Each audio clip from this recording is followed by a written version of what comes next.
the reality is that we can influence it in different ways here. And one of the ways that I certainly hope we don't go is by picking the winners and losers, because I think we always pick wrong, and I don't think that that's the way to advance. That's why I love using Alaska as this model of innovation, because it's just kind of like go out there and figure it out. You've got some duct tape and some imagination, and we're making some great pioneering things happen. But what incentives do work? I think we've heard tax credits. Mr. Kelliher, if you can speak to what more we might be able to do to see more utilities moving forward voluntarily, and then this whole discussion of mandate versus incentives. And I'd like to have that as part of our closeout here. Sure. First of all, I think utilities really are moving forward, and we're helping them because we will develop projects and typically sell to the local utility. But many utilities are actually buying more than they're required to by the state renewable portfolio standard. And they're doing it because it makes economic sense. The prices decline so much that it's not something being forced upon them. They're volunteering to buy that additional increment. And it's also because their customers want clean energy. So the customers are asking for it. Now, in terms of general approach, assuming there's some consensus that develops around carbon policy, what's the conceptual way to attack it? And one is to embrace a certain technology or fuel, but that always makes me think of the Fuel Use Act in 1978, probably the most embarrassing federal law ever enacted, where Congress deemed that we were running out of natural gas, and so therefore we had to outlaw the use of natural gas for electricity generation. Today, natural gas is the #1 source of our electricity generation. So blessing a technology is assuming a Cassandra-like ability to see into the future. But also laying out a number, I also don't think is the right approach. That makes me think of like the Waxman-Markey bill from a few years ago. You start with a number. What's the basis of the number? The Bingaman bill from a few years ago, around the same time of Waxman-Markey, I thought was a sounder approach. What it was saying there was, well, what are the actions that will lower carbon emissions?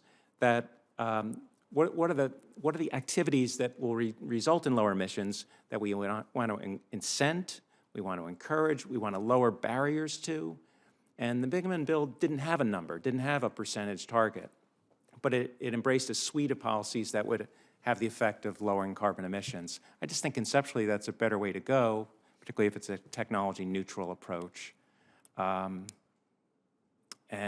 I do like the state renewable energy standards. They're sometimes criticized as a mandate, but one thing they did that was very effective that isn't really recognized is they promoted competition between and among renewable technologies and between suppliers. So it worked differently than PURPA with qualifying facilities. And the end result is the lower cost technologies have prevailed over time.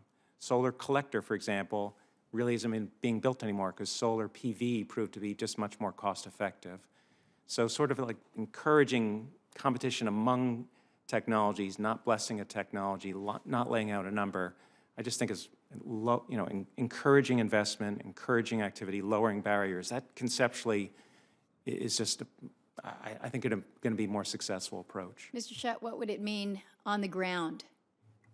More incentive, more mandate? I'm thinking you're not going to say mandate. I agree with my peer, Mr. Kelliher. I think incentives work better than mandates. I think and technology agnostic incentives and policies help if the end objective is to reduce carbon emissions and other emissions. Then what does it matter what the technology is? There are a number of different areas within this complex sector where you could theoretically achieve better efficiencies or conservation or the primary production from new and potentially unknown technologies. So looking out into the future 10 or 20 years is very, very hard, and a durable tax policy with good incentives and that is agnostic to technologies is the preferred choice, I think. Dr. Tierney?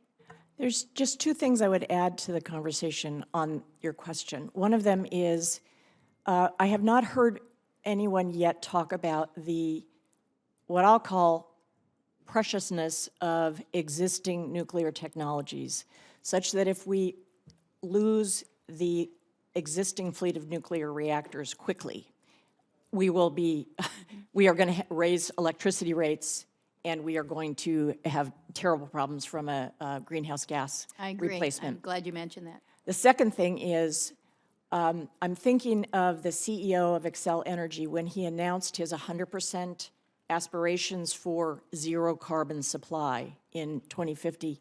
He did say, I don't know how I'm going to get there yet, and he needs R&D. So I'm not speaking for him, but I heard him say that. And for this committee, I think that's an important message. Yeah, you can't get there. You can talk about it, but you can't get there unless you've got the R&D and then the commercialization. Dr. Medlock? So you can talk about incentives, which I think are generally a better approach than mandates, but you should also, I think, be open to disincentives. And I know tax is a three-letter word, but if you're trying to alter the economic landscape, typically one of the best ways to do that is through pricing mechanisms, and tax is actually a viable approach. Unfortunately, we tend to want to, in various ways, subsidize all sorts of things, from upstream oil and gas all the way through to renewables. And one of the things that I think would be a really interesting experiment to run is to remove all of those subsidies and see what wins. I know that's sort of a neutral. pie-in-the-sky wish, right? But I think it would be interesting. Ms. Jacobson? Thank you. I guess I'll just end, agreeing with a lot of what has been said here. I think what's key for all of you is building bipartisan durable policies that the market can invest on. And there's tremendous leadership and knowledge in this committee to offer the full Congress and the administration to move forward. Because if these policies are not cost effective, and that kind of gets to your question about mandates or incentives, an incentive or a mandate that is providing economic harm, is going to be rejected over time. And then we're back where we are now, and to some degree. And I shouldn't say that, because I've been so impressed over the past several months seeing the conversation on climate change, and this hearing today is just another example of bipartisan interest in a refreshed, robust, serious conversation on what the federal government, aligned with other policymakers in the private sector, can do. And so again, back to this question of mandates or incentives, whatever is chosen needs to leverage private sector activity. We're at this moment where we're seeing tremendous leadership by the private sector capturing the benefits of RD&D for low-cost electricity. And so now that we've seen this progress, even just looking at the past decade, how do we take that to the next level? And so back to where we started with research, development, and deployment, in all these areas that we seek, there's so much that we can do, and maybe we build out from there. But we shouldn't take for granted the fact that we've had strong RD&D budgets. It wouldn't happen without your leadership here. We were in a very different position maybe 4 to 6 years ago. And now, as we've heard over and over, we need to do much more. So I just don't want us to take for granted the current political environment and bipartisan support that we've had for RD&D, and now how do we accelerate it as we move through this Congress and the years ahead. And then the last thing I would say, because it was kind of incomplete, there is an opportunity on incentives, on tax policy. There's a number of energy efficiency tax credits for non-wind PTC technologies like hydro, geothermal, biomass, waste to energy. There are other tax incentives that have basically moved off the books in the last couple of years, while other industries have benefited from a stable tax environment. So we need to rectify that in the very, very short term. And Chairman Grassley and Senator Wyden introduced a bill last week that would extend. And so it's not just energy related, it's across the economy. But there are many energy incentives that need to be extended immediately while we look towards policies in the future. I appreciate the contributions from each of you, and particularly Ms. Jacobson, when you remind us that this committee has a role.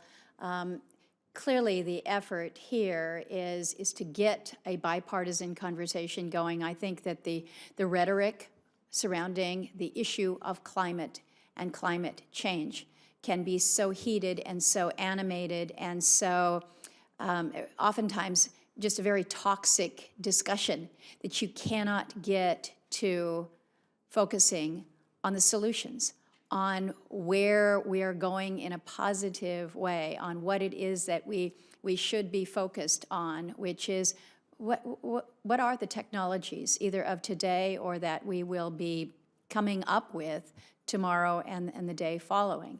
And I think that's the role that we clearly play within this committee, is leading and leaning in on these technologies.